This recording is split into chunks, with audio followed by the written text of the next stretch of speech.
Adik, Kejia melirik panggilan itu dan mengerutkan kening. Namaku emang Kejia Winnet tapi aku gak punya adik, kamu salah orang.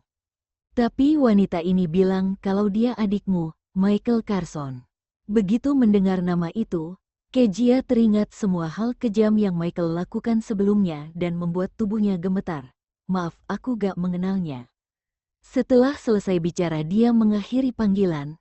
Hito bertanya dengan penasaran, adik siapa? Jason mencarimu, bukan?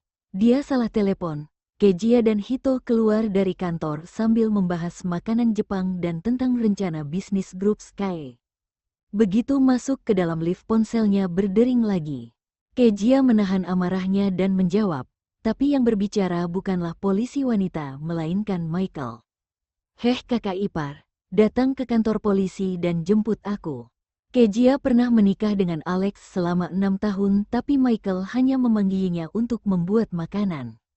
Dia juga hanya memanggil namanya dan ini pertama kalinya dia memanggil dengan sebutan kakak ipar. Tapi terdengar kalau anak itu terpaksa memanggilnya seperti itu. Aku sudah lama cerai dengan kakakmu. Kejia mengingatkannya, telepon saja kakakmu dan minta dia yang jemput. Michael berkata dengan marah. Aku akan bunuh kamu kalau kamu gak datang ke kantor polisi. Minta tolong saja pada kakakmu. Setelah Kejia mengucapkan itu, dia menjadi bingung karena Michael hanya diam. Saat akan mengakhiri panggilan, Michael lebih dulu mengakhirinya. Adik Alex cari kamu, Hito bertanya. Aku dengar Alex sudah pesan ruangan di Hotel Grand Hyatt dan undang keluarga Suni untuk makan malam dengan orang tuanya. Bahas pertunangan. Bukannya seharusnya adiknya ada di hotel untuk makan malam ya? Kenapa dia ada di kantor polisi? Sepertinya dia ditahan karena lakukan pelanggaran. Kejia berkata dengan dingin, aku mau pergi melihatnya. Hito mencibir, kamu dan Alex sudah cerai tapi dia masih menyusahkanmu. Mirip banget sama ibunya. Ketika sampai di tempat parkir dan hendak masuk ke dalam mobil, tiba-tiba Kejia bertanya. Berapa lama biasanya seseorang akan berada di kantor polisi karena lakukan pelanggaran? Tergantung pelanggaran apa. Kalau berkelahi dan gak punya jaminan, akan ditahan sekitar 15 hari. Kata Hito dan menatap Kejia, kamu beneran mau menemuinya? Dia gak berani minta tolong Alex dan itu berarti dia melakukan pelanggaran yang serius. Kejia masuk ke mobil. Aku mau pergi untuk melihatnya. Hito membungkuk, mengetuk kaca mobilnya dengan tatapan sedih. Kamu lebih pilih ketemu adik mantan suamimu daripada aku. Kejia mengabaikannya dan mulai mengemudikan mobil. Dalam perjalanan ke kantor polisi Kejia mengingat pembicaraannya dengan Hito barusan dan untuk sesaat membenci dirinya yang terlalu baik. Dia pernah berjanji untuk tidak peduli lagi soal mereka tapi pada akhirnya ingin membantu adik pria itu. Setelah tiba di kantor polisi, Kejia menyebutkan nama Michael lalu mengikuti polisi wanita itu ke dalam dan langsung melihat beberapa remaja memakai seragam sedang berdiri di dekat dinding. Baju mereka semua kotor dan wajahnya juga penuh lebam. Michael Carson, polisi wanita itu memanggil Michael, kakak iparmu datang untuk jemput kamu. Michael langsung mendongak matanya sempat berbinar ketika melihat Kejia, tersenyum sinis dan mendengus, wanita sialan, aku tahu kamu akan datang.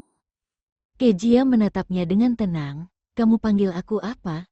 Dia memakai jaket hitam, rambutnya diikat, dia terlihat sangat lembut dan elegan, tapi tatapannya itu membuat Michael bergidik. Keduanya saling berpandangan dan Michael berkata, kakak ipar. Saat melihat ekspresi terpaksa anak itu, Kejia merasa senang dan tidak bergegas menandatangani surat jaminan, lalu bertanya. Kenapa kamu berantem? Michael terdiam. Ada seorang remaja yang berdiri di sudut dan berteriak pada Michael, Hei Michael, aku dengar kakak ipar dan kakakmu sudah lama cerai. Tapi kamu masih gak tahu malu dan berani minta dia datang bantu kamu? Haha, kamu seperti ibumu deh. Sama-sama wanita gak tahu diri.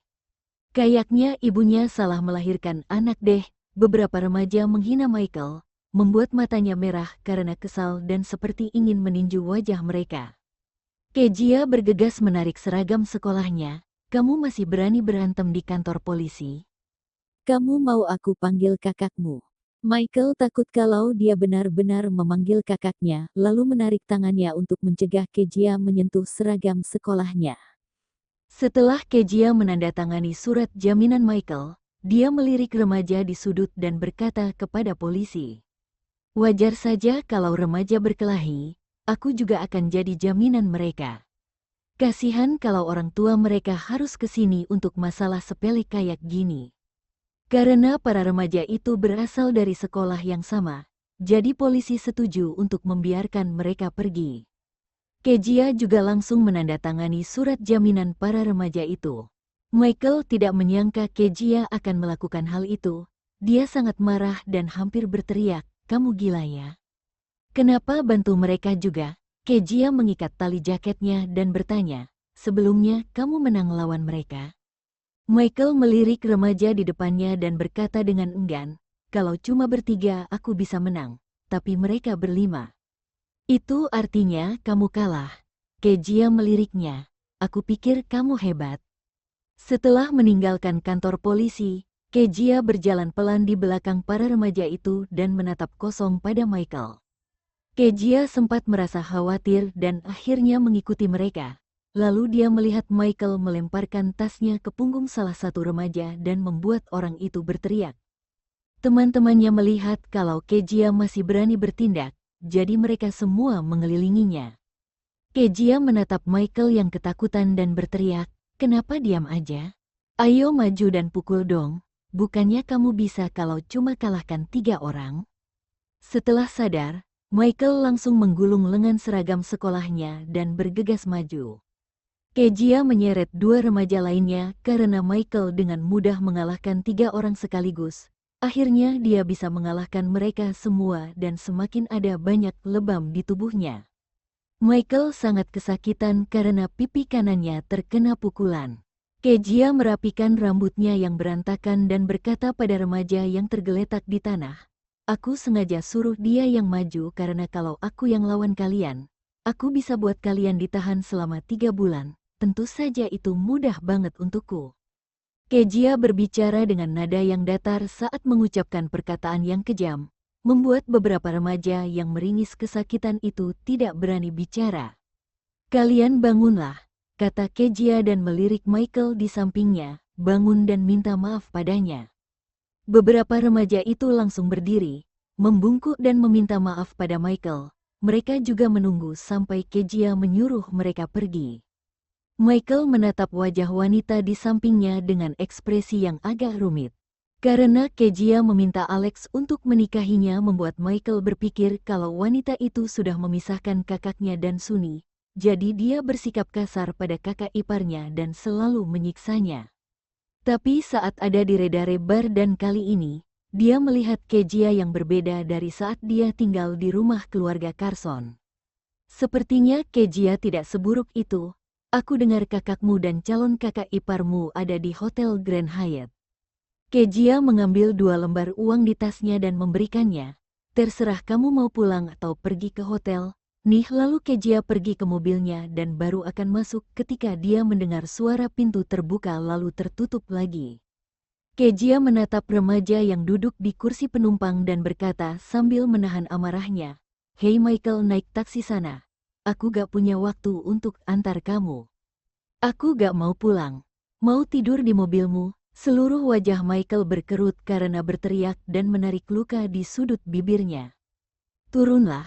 Aku dan kakakmu udah cerai." Michael tetap duduk dan bergumam, "Udah cerai tapi aku masih anggap kamu sebagai kakak iparku." Kejia menatap wajah anak itu yang penuh lebam dan luka. Dia menarik napas dalam-dalam, tidak bicara lagi dan masuk ke dalam mobil. Michael bersikap bukan seperti orang asing dan mulai menyentuh juga mencari barang di mobil ini. Mobil Kejia adalah tipe standar, tapi Michael yang tinggi sehingga merasa agak sempit dan mengeluh, "Mobil kamu jelek. Kakiku gak muat nih. Emang waktu cerai kamu gak minta mobil ke kakak? Kalau kamu gak suka, keluar saja." Kejia berkata dengan kejam dan tidak mau bersikap lembut. pergi saja dan naik mobil mewah kakakmu. Michael, beberapa saat kemudian mobil tiba di Repulse Bay. Setelah melihat Kejia turun dari mobil, Michael langsung turun dan mengikutinya. Aku dengar rumah di sini mahal. Kamu jual kalung Blue Heart untuk beli rumah di sini? Emang kakak aku beneran gak kasih kamu uang sedikit pun saat cerai? Hei, kamu gila ya? Kamu minta uang sama kakak tapi kenapa diam ajar? Kejia mengabaikannya dan bahkan menganggapnya transparan. Ketika sampai di lantai rumahnya, dia menekan sidik jarinya dan masuk ke dalam rumah. Untungnya Michael langsung bergerak cepat, kalau tidak dia sudah terkunci di luar. Muka Michael memerah karena marah dan ingin memaki Kejia, tapi dia berpikir kalau butuh tempat untuk tidur malam ini. Akhirnya dia hanya mendengus dingin dan tidak peduli soal Kejia. Dia melihat Kejia berjalan menuju ruang tengah dan berteriak, "Aku mau makan mie daging sapi 2 mangkuk." Meskipun membenci Kejia, tapi wanita itu cukup pintar memasak dan sesuai dengan seleranya. Di masa lalu ketika Kejia masih tinggal di rumah keluarga Carson, dia selalu menyiapkan bekal makan siang. Tapi setelah wanita itu pergi, Belina menyewa koki yang mengaku berasal dari hotel bintang 5 tapi masakannya sangat tidak enak, bahkan tidak seenak masakan Kejia. "Aku masak mie sup bening, gak usah makan kalau kamu gak suka." Kejia berkata dengan dingin tanpa menoleh, "Kotak obat ada di loker kedua, ambil sendiri." Wanita ini baru bercerai dengan kakaknya, tapi kenapa sangat berubah? Michael memarahi Kejia di dalam hatinya dan dengan enggan mengambil kotak obat dan menyemprotkannya ke luka di wajahnya. Saat melihat Kejia masih membuat makan malam, Michael berkeliaran dan menemukan ada salah satu 2 kamar. Satu kamar ada pakaian dan kosmetik Kejia sedangkan kamar lainnya kosong dan tidak ada jejak pria. Mungkinkah model pria tampan Jason itu tidak tinggal di sini? Michael berjalan ke meja sebelah jendela, melihat laptop, pena dan kertas juga kotak besi tua yang setengah terbuka dan diam-diam membukanya. Di dalam kotak besi tua itu ada setumpuk amplop yang sudah menguning. Michael tidak bisa menahan rasa penasarannya dan mengambil sebuah surat lalu membacanya. Setelah membacanya, dia menemukan bahwa Kejia pernah punya sahabat pena bernama Robin Hood. Mereka saling bercerita tentang kehidupan dan bertanya bagaimana kesehatan nenek pria itu. Saat melihat tanggal di bagian bawah surat, Michael mendengus. Dasar wanita genit, dia bukan bersekolah dengan benar, malah punya pacar sahabat pena. Mana mungkin kalau dia gak selingkuh? Dia merasa sifat Kejia sangat berubah setelah bercerai dan ternyata sifat wanita itu memang seperti ini. Menyebalkan. "Michael," terdengar suara kesal Kejia dari luar kamar. "Kalau 10 detik lagi kamu gak keluar dan makan, aku akan buang mie ini." Sial, wanita ini berani mengancamnya. Michael sangat marah sehingga menaruh surat itu ke dalam saku seragamnya dan berpikir dalam hati bahwa saat pulang dia akan menunjukkannya pada Alex, juga memberitahunya kalau wanita itu punya hubungan dengan orang lain ketika sekolah. Michael pergi ke dapur dan melihat semangkuk mie daging sapi di meja makan. Dia merasa Kejia masih baik hati lalu duduk untuk makan. Kejia yang duduk di depannya berkata, "Kenapa kamu berantem?" "Bukan urusanmu, bodoh amat Dev." Kejia mengetukkan jarinya di atas meja dan tersenyum tipis. "Kalau gitu aku telepon kakakmu." Saat mendengar itu Michael mengerutkan kening dan berkata dengan enggan, "Ada gadis di kelasku yang sering diganggu sama mereka, bahkan menggunting rambutnya. Aku kesal banget dan berkelahi sama mereka." Dia tidak menyangka kalau saat berkelahi tiba-tiba ada seorang polisi yang sedang bertugas kebetulan lewat dan membawa mereka ke kantor polisi. "Wah, ternyata kamu orang yang berani membela keadilan," kata Kejia. Dia melihat Michael punya karakter buruk dan ketika berada di rumah keluarga Carson, Michael sering menggertaknya. Tapi Kejia mengabaikannya dan membiarkan Alex yang menegurnya. Michael berkata dengan muram, "Aku kesal mereka itu pria tapi beraninya cuma menindas seorang gadis." Sambil makan mie dia bertanya pada Kejia, "Oh, ya aku mau tanya, di mana pria tampan itu? Dia gak tinggal sama kamu?" Siapa? Jason gerah. Michael memutar matanya dan berkata dengan malas. Barusan aku pergi ke kamar kamu dan gak lihat ada pakaian pria. Kezia sangat marah karena remaja ini hanya tamu tapi berani mencari tahu privasi di rumahnya. Dia menatap remaja itu dan tersenyum. Jason gak tinggal di sini tapi ada remaja menarik yang ada di dekatku. Dekat dengannya, Michael tertegun sejenak dan menyadari kalau Kezia menatapnya. Dia langsung mengerti arti perkataannya dan tersedak nyi. Kamu gak tahu malu? Michael memarahinya dan wajahnya memerah. Aku baru 16 tahun dan adik mantan suamimu. Tapi kamu berani kayak gitu? Kezia bertanya dengan malas. Kamu pasti pikir aku wanita yang suka goda pria, kan? Michael tidak bisa berkata-kata. Setelah makan malam Michael tidak mau pergi dan tidur di sofa. Saat melihat remaja itu masih bersikeras, Kezia mencari ponselnya. Michael melihat kalau Kezia akan menelepon kakaknya dan hendak merebut ponselnya. Jangan telepon kakakku. Kalau kamu gak pergi, aku akan telepon dia untuk datang ke sini. Kezia mencegah Michael merebut ponselnya.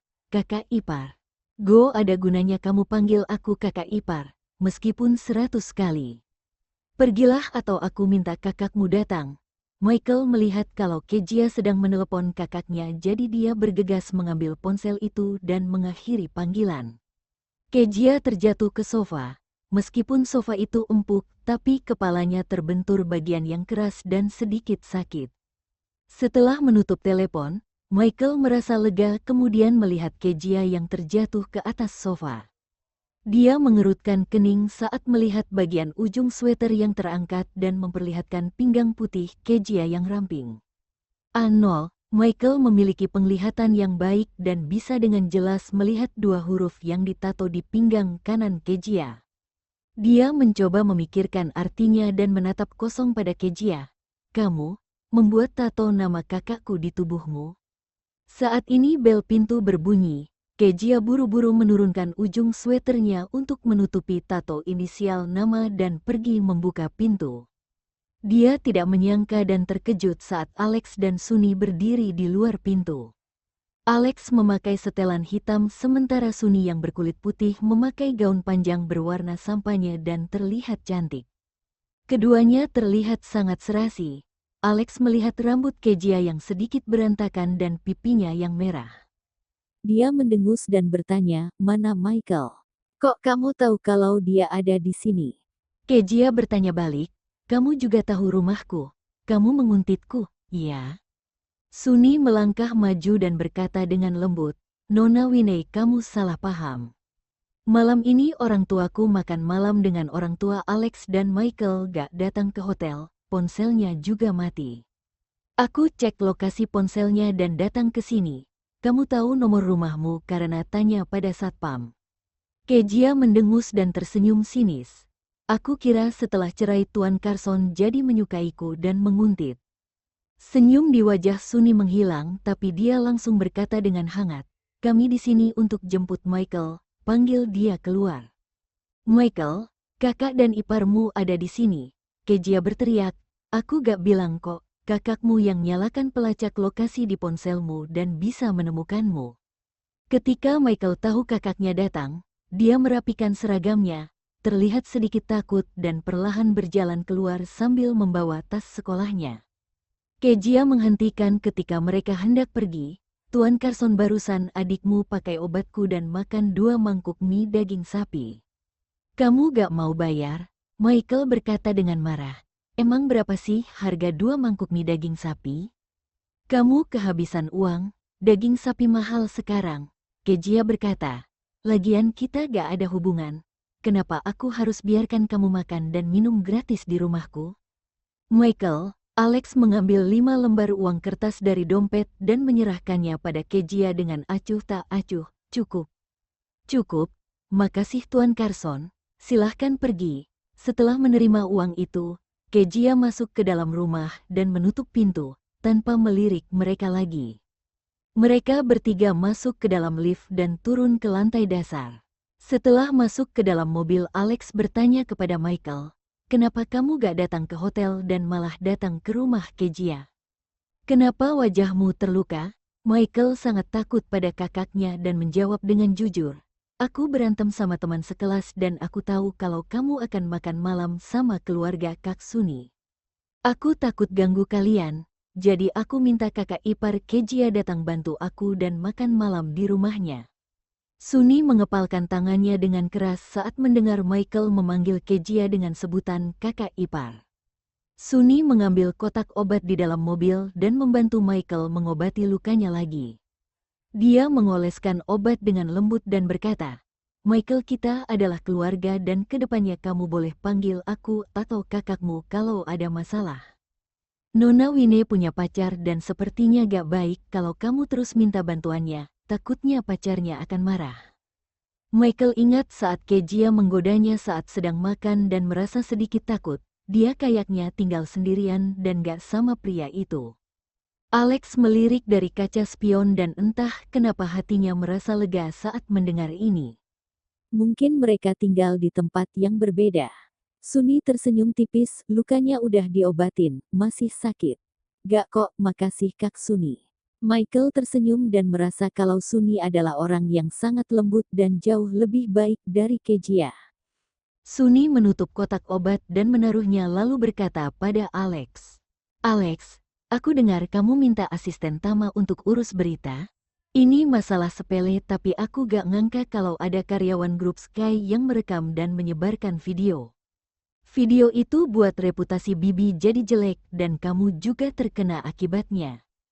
Kak Suni, maksudmu kamu curiga Kejia minta karyawannya untuk rekam video? Michael bertanya dengan bingung.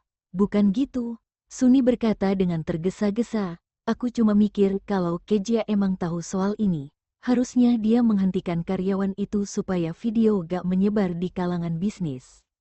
Ada terlalu banyak karyawan di grup Sky. Bahkan kalau dia mengingatkan mereka pun tetap saja ada karyawan yang mau rekam secara diam-diam. Michael cemberut, lagian itu salah ibuku. Kakak dan Kejia sudah cerai tapi dia masih pergi ke kantor itu untuk buat keributan karena masalah sepele. Meskipun Michael tidak menyukai Kejia, tapi dia sudah tinggal bersamanya selama 6 tahun dan tahu kalau wanita itu tidak akan melakukan hal licik seperti itu. Selain itu ibunya juga tiba-tiba datang ke grup Sky untuk membuat keributan dan bukan Kejia yang membuat masalah. Suni terkejut, padahal Michael membenci Kejia. Tapi kenapa sekarang dia membelanya? Kak Suni, kenapa lihatin aku kayak gitu? Michael mengangkat tangan untuk menyentuh wajahnya tapi secara tidak sengaja menyentuh lukanya dan meringis. Luka di wajahku parah banget ya. Suni langsung tersadar dan tersenyum manis, gak terlalu parah kok. Tapi sepertinya besok kamu akan jadi pusat perhatian teman-teman sekolahmu. Michael memalingkan wajahnya dan berkata ingin cuti dulu. Tapi dia takut pada kakaknya. Mungkin besok dia akan tetap berada di rumah tanpa bilang pada kakaknya. Beberapa saat kemudian mereka tiba di rumah Carson. Belina melihat Suni kembali dan memegang tangannya dengan penuh sayang. Aduh Suni, pasti kamu dan Alex kesulitan cari Michael. Ini udah larut malam, kamu tidur sini aja ya lagian kamu juga pernah tidur di sini. Suni juga ingin menginap. Dia melirik Alex yang hanya diam dan berkata dengan lembut, baiklah makasih Bibi. Kita ini keluarga jadi gak perlu bilang makasih. Belina sangat gembira saat tahu dia akan menginap. Setelah Alex mandi dia mengurus beberapa dokumen. Ketika membuka laci untuk ambil tinta, dia membuka laci yang salah dan melihat tumpukan amplop kuning yang diletakkan dengan rapih di bagian paling dalam. Tatapan pria itu menjadi lembut saat melihat tumpukan surat itu. Dia sudah bertemu sahabat penanya, Maple secara tidak sengaja. Mereka juga sering bertukar surat dan tidak menyangka akan menjadi akrab. Awalnya Alex merasa tertarik dan penasaran tentang orang yang bertukar surat dengannya. Tapi dia tidak menyangka kalau sahabat penanya adalah Suni. Alex larut dalam pikirannya saat melihat surat-surat itu. Tiba-tiba pintu kamar diketuk dan ada seseorang yang membuka pintu. Aku lihat lampu di kamarmu masih nyala, jadi aku rasa kamu masih kerja. Suni masuk memakai gaun tidur Navi dengan tali pinggang yang diikat longgar, memperlihatkan tulang selangka dan kulitnya yang putih. Dia juga memakai parfum dan terlihat sangat menggoda. Suni menaruh teh buah di atas meja dan mendekati pria itu. Aku buat secangkir teh buah supaya kamu merasa lebih segar. Aku udah selesai kok, kata Alex, membuka laci dan menunjukkan setumpuk surat padanya. Tadi aku lagi mau ambil tinta dan lihat surat ini. Aku gak ngangka kita bisa jadi sangat dekat karena surat ini. Ketika melihat setumpuk surat itu Suni sempat merasa panik tapi dengan cepat mencoba tenang lagi. Itu surat 6 atau 7 tahun lalu, kenapa kamu masih simpan ini? Karena ini berarti buat aku. Alex dengan lembut mengelus setumpuk surat ini dan tersenyum. Ini karena dia adalah wanita pertama yang membuat hatinya berdebar. Suni membungkuk untuk memeluk pria itu dan bersandar padanya. Alex, aku kan udah ada di sisimu dan gak butuh surat ini lagi. Besok kita suruh pelayan buang ini ya. Saat melihat pria itu hanya diam, Suni pura-pura sedih dan berkata, kamu simpan surat ini berarti kamu terus ingat masa lalu. Aku masih hidup. Bukannya itu lebih penting dari surat ini? Apa kamu cuma mau bicara melalui surat aja dan bukan bersamaku? Alex merasa sedikit tertekan saat melihat dia sedih. Perkataan Suni benar kalau dia sudah ada di sini dan tidak perlu menyimpan surat ini lagi. Alex membelai rambutnya. Oke, besok aku akan suruh pelayan buang ini. Ya, Suni tersenyum manis, mengendus wangi tubuh pria itu dan tidak bisa menahan diri. Suni langsung mendekat dan mencium leher pria itu. Tubuh Alex menegang selama beberapa detik dan ketika Suni mencium dagunya, Alex malah mendorongnya untuk menjauh. Suni sudah melepas tali gaun tidurnya dan memperlihatkan kulit tubuhnya yang putih. Suni yang menggoda pria itu, tapi ternyata ekspresi Alex tidak berubah bahkan tidak meliriknya. Pria itu malah memakaikan lagi ikatan gaun tidurnya. Alex, kita sudah bersama. Suni merasa sedikit malu karena sudah menggodanya tapi ditolak. Kita bisa lakukan apa saja atau kamu gak menyukaiku? Mereka sudah tinggal bersama dan bisa lakukan hubungan intim, tapi sepertinya Alex sama sekali tidak tertarik padanya. Alex juga sedikit kesal. Tapi dia melihat mata merah Suni dan berkata dengan lembut, kamu baru sembuh dan masih butuh waktu, kita lakukan ini nanti ya. Oke, Suni mengangguk dan memeluk pria itu, tapi hatinya sangat gelisah. Semua pekerjaan Kejia berjalan lancar setelah bekerja sama dengan pabrik Ozo. Dia sedang bekerja di kantornya ketika sekretaris mengetuk pintu dan membawakan sebuah dokumen, Nona Wine ini dari Tuan Brosnan. Dia kirim apa ya? Gumam Kejia sambil mengambil dokumen itu dan membukanya. Kejia melihat kalau isi dokumen itu adalah informasi yang sangat detail mengenai grup Bosowa dan pria itu membuat dokumen ini untuk mendapatkan grup itu. Kejia langsung menghubungi Hito dan memberitahunya tentang ini. Hito berkata, akuisisi Bosowa emang rencana yang bagus tapi baru-baru ini perusahaanku keluar banyak uang dan gak punya banyak uang untukmu. 2 miliar cukup kan? Kejia bertanya. Dia melihat informasi dan perkiraan akuisisi sekitar 2 miliar.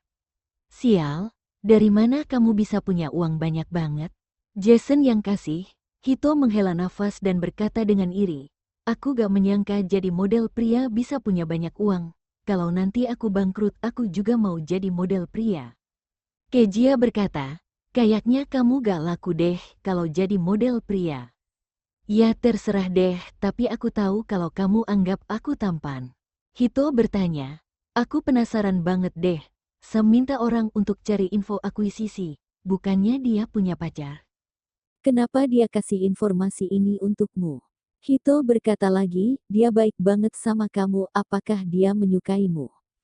Kejia terlalu malas mendengar omong kosongnya dan mengakhiri panggilan. Beberapa saat kemudian Hito mengirim pesan dan berkata kalau hari ini adalah hari ulang tahunnya. Sebelumnya Kejia tidak bisa menemuinya karena sudah menikah. Tapi sekarang dia sudah cerai dan pasti punya waktu. Beberapa hari ini Kejia sibuk dan tidak peduli dengan hal lain selain pekerjaan. Dia tidak menyangka kalau hari ini adalah hari ulang tahun Hito. Kejia tersenyum dan membalas kalau dia akan memesan tempat di klub Black Room untuk merayakan ulang tahunnya dan akan pergi hadiah paling mahal. Hito selalu membantunya dan tentu saja dia harus berterima kasih padanya.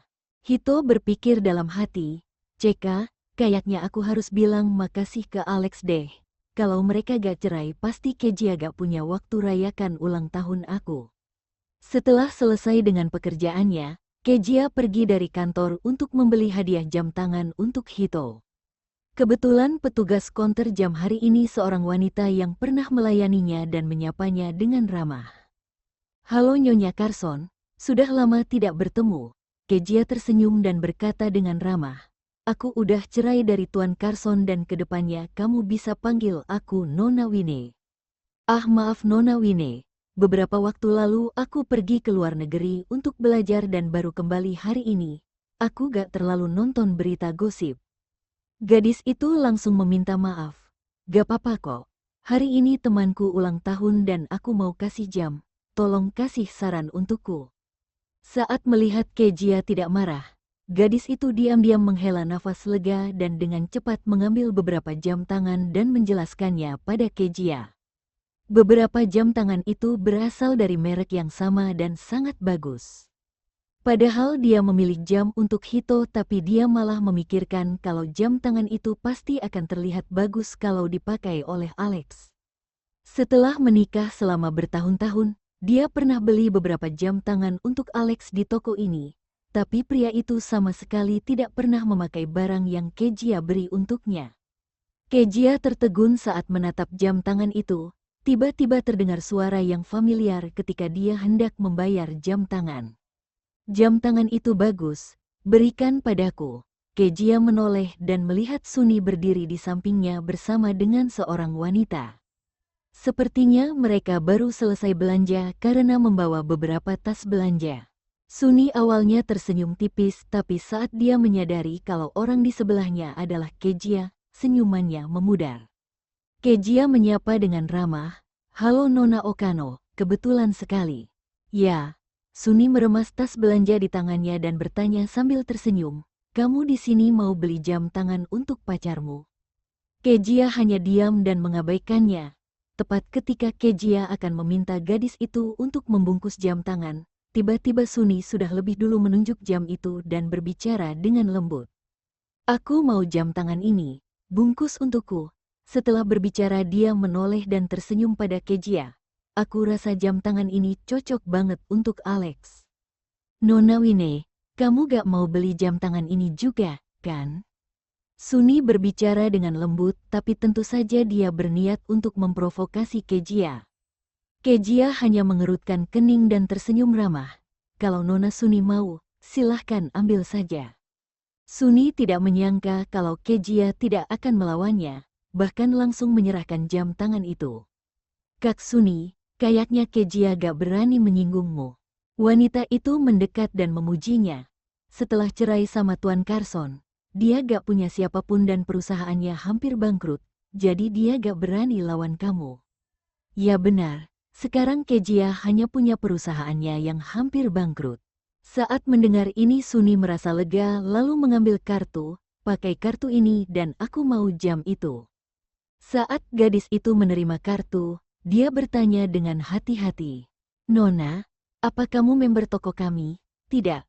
Suni mengerutkan kening dan sedikit kesal. "Emang gak bisa beli jam tangan ini dengan kartu kredit?" "Semua jam tangan di toko kami bisa dibayar dengan kartu kredit, tapi tidak dengan seri ini." Gadis toko itu berkata dengan takut, "Seri ini cuma bisa dibeli oleh pelanggan yang pernah habiskan lebih dari 100 juta dan sudah jadi member kami selama lebih dari 2 tahun." "Suni, jual tinggal jual kok, kenapa harus kayak gitu sih?" Wanita di sebelah Suni berkata, "Panggil manajermu." "Aneh banget, padahal mau beli jam tangan ini." Gadis toko itu berkata, "Penjualan jam tangan seri ini memang terbatas.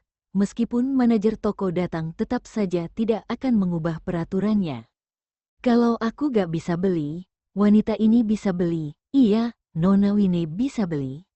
Gadis toko itu berkata, "Dia sudah jadi member toko kami sejak tahun lalu dan sudah beli lebih dari 100 juta." Saat mendengar itu Suni sudah tidak bisa lagi menahan ekspresi ramahnya.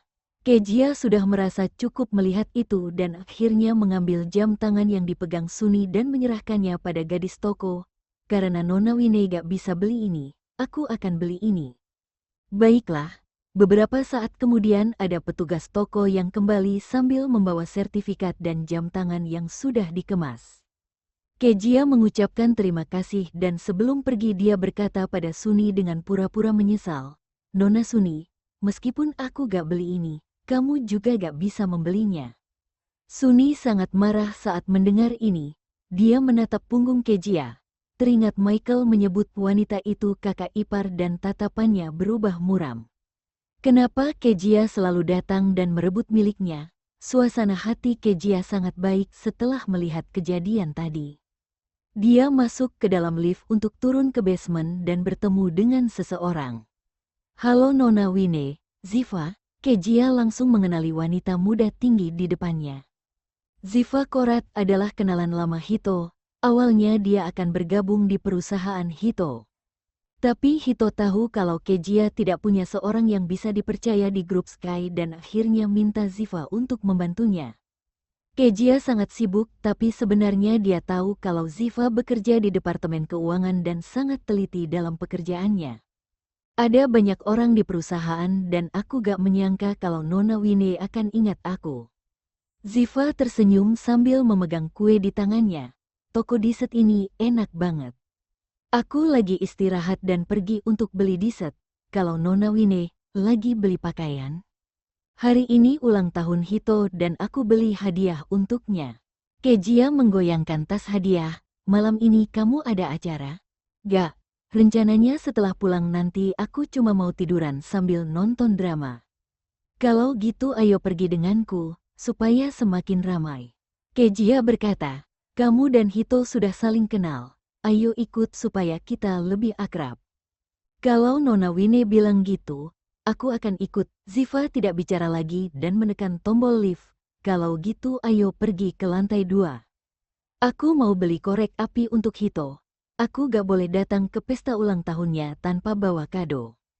Ziva terlihat baik, putih, kurus dan sangat cantik. Dia juga sangat ramah dan cukup banyak bicara. Untuk pertama kalinya Kejia merasa tidak berdaya saat bertemu seseorang yang lebih banyak bicara dari Hito. Setelah Kejia mengajak Ziva untuk pergi ke klub Black Room, Hito menelepon. Nenekku mau buat pesta dan suruh aku kembali ke rumah untuk makan malam. Aku akan temui kamu di klub Black Room jam 10 malam ya. Oke, kalau gitu kami pergi makan dulu. Setelah itu Kejia mengajak Ziva makan malam. Setelah duduk di dalam restoran, Ziva melihat sekeliling dan bertanya, Nona Wine, katanya yang bisa masuk ke klub ini bukan sembarangan orang ya? Iya, aku buat reservasi pakai nama Hito. Kenapa gak pesan pakai nama Tuan Carson? Ziva bertanya dengan penasaran, bukannya kalian suami istri? Kejia menatapnya datar dan bertanya acuh tak acuh, kok kamu tahu aku dan Tuan Carson suami istri? Semua orang tahu tentang itu dan bukan rahasia lagi. Ziva mengangkat bahu, tapi aku penasaran banget. Grup Sky sedang dalam keadaan sangat buruk tapi kenapa Tuan Carson gak membantu? Alex saja tidak pernah menganggapnya setelah menikah 6 tahun, apalagi mau membantunya. Dia punya banyak pekerjaan dan sibuk. Kejia menatap wine di tangannya. Aku sudah cerai beberapa minggu lalu dan bukan lagi istrinya. Ziva sedikit bingung, dia langsung mengerti kalau Kejia sedang berada dalam suasana hati yang buruk, lalu mengambil wine dan bersulang, ayo kita bersulang untuk perceraianmu dan kembali jadi single. Jadi single juga menyenangkan kok, kalau kamu masih tertarik untuk menikah lagi, kamu bisa pertimbangkan Hito. Kalian berdua tumbuh bersama dan dia pasti menyukaimu, kalian akan jadi pasangan yang sempurna. Kejia tertawa karena digoda olehnya dan merasa jauh lebih baik. Setelah makan Kejia dan Ziva mengobrol, lalu dia berniat untuk pergi ke kamar mandi dan menunggu Hito datang. Begitu keduanya keluar dari restoran, mereka bertemu beberapa wanita di jalan yang sempit. Kejia berniat menyingkir dan membiarkan para wanita itu lewat lebih dulu. Tapi dia tidak menyangka kalau di antara beberapa wanita itu ada Suni dan wanita yang dia temui di toko jam tadi sore. Kejia, Suni juga tidak menyangka kalau akan bertemu Kejia 2 kali dalam sehari dan ekspresinya berubah muram. Nona Wine, Suni berbicara kepada Kejia dan terlihat sangat terpaksa. Aku dengar kondisi keuangan grup Sky lagi buruk, sampai akhirnya kamu datang ke klub untuk cari modal ya. Kejia tersenyum tipis. Yoh, lagian aku pakai kartu pacarku. Kenapa, Nona Okano tidak suka dengan itu? Bibir Pink Suni mengerucutkan, mencoba memikirkan sesuatu dan berkata dengan lembut. Aku mau main kartu dengan teman-temanku, tapi kurang orang nih. Kebetulan kita bertemu, jadi gimana kalau kita main beberapa putaran? Dia juga mengenalkan Kejia pada wanita di sebelahnya. Dia adalah wakil presidir grup Sky, Kejia Wine. Suni bicara dengan sangat sopan pada wanita di sebelahnya dan bersikap hormat. Kejia tertarik dan menatap wanita itu memakai gaun halter hitam. Terlihat cantik dan anggun. Dia punya aura yang sangat kuat dan lebih menonjol dari beberapa wanita di sebelahnya. Siapa Nona Okano? Kok dia terlihat sangat benci padamu? Ziva mendekat ke arah Kejia dan bertanya dengan tenang. Wanita ini pacar mantan suamiku.